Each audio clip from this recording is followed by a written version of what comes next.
Welcome back to Music Theory Logic. My name's Andrew, and today's going to be another I Wish I Knew. And today it's I wish I knew the difference between the way that performance rights organizations pay royalties. So it's a mouthful. But basically, this video is going to be geared towards American writers that are not with CSAC. So if you haven't seen my video, I did a video on performance rights organizations, otherwise known as the acronym PRO. If you're an American writer, you have the option of three different PROs. You have BMI, ASCAP, and CSAC. Now, CSAC is invitation only. I've mentioned them before. To my knowledge, they do a lot of country music and gospel music stuff, and I know a few CSAC writers, and they were all a lot older than me. So anyway, I am not a CSAC writer, and I haven't got an invitation to join CSAC. So like many of you out there, I had the option of two PROs. They are BMI and ASCAP. And basically going to talk about the differences on how they pay people and why that's important. So, and this is, side note, this is something that I did not know until I experienced it firsthand. So basically, ASCAP uses what's called surveying periods, where they look at specific times of airwaves or cable network television to figure out what music is being used and what royalties they're going to pay. And then BMI basically uses, they all use the cue sheets, but BMI doesn't use surveying periods. That means that they pay slightly less per placement, but they catch all of them. And that's a pretty important distinction.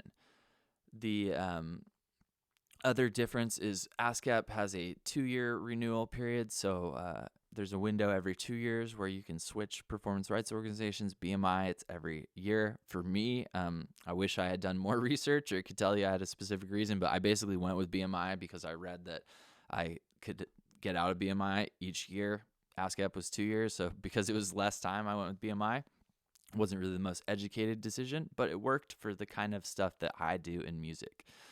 And depending upon whether you are a touring artist and you're getting performance royalties on radio, or you are a composer like myself for a library or for publishing, where you're getting paid on the back end for like television time.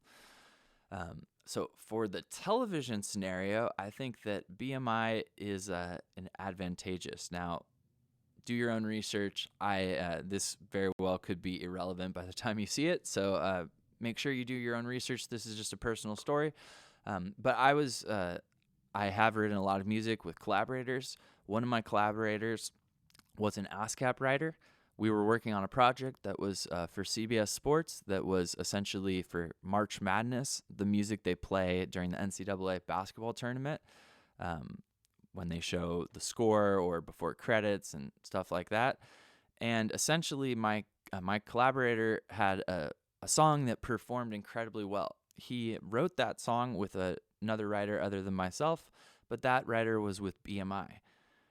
According to my collaborator, his BMI partner made exponentially more money from the same exact placement than he did through ASCAP. And that's how I learned about surveying periods.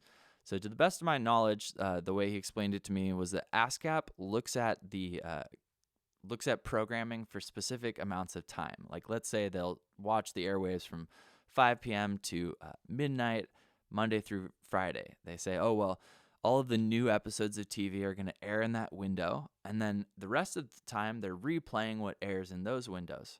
So whatever we recognize during a surveying period, we're going to pay out, and we're actually going to pay it more than, let's say, BMI would for the same placement because we're assuming that this is going to air more times than just in the surveying period when we're not surveying.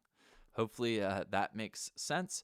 But basically what that meant was that because the March Madness would air at all sorts of times that weren't in their surveying period, for that specific placement, it was a lot more advantageous to be with BMI.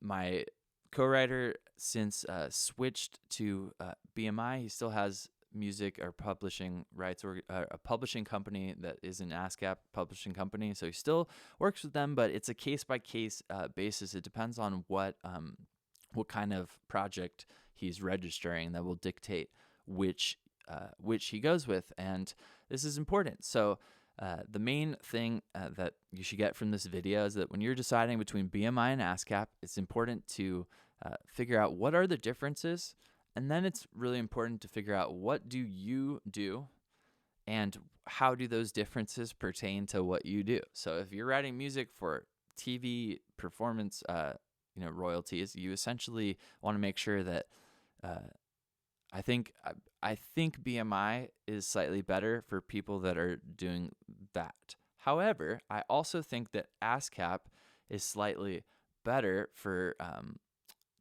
touring artists, or for artists that are going after the big radio stations. Again, it really depends on, in theory, both of them do the exact same thing. It might not matter unless you get into a unique sort of placement like the one I'm describing with March Madness, but it's important to know that there are differences, and I'm sure my partner wishes he knew about that before that March Madness placement.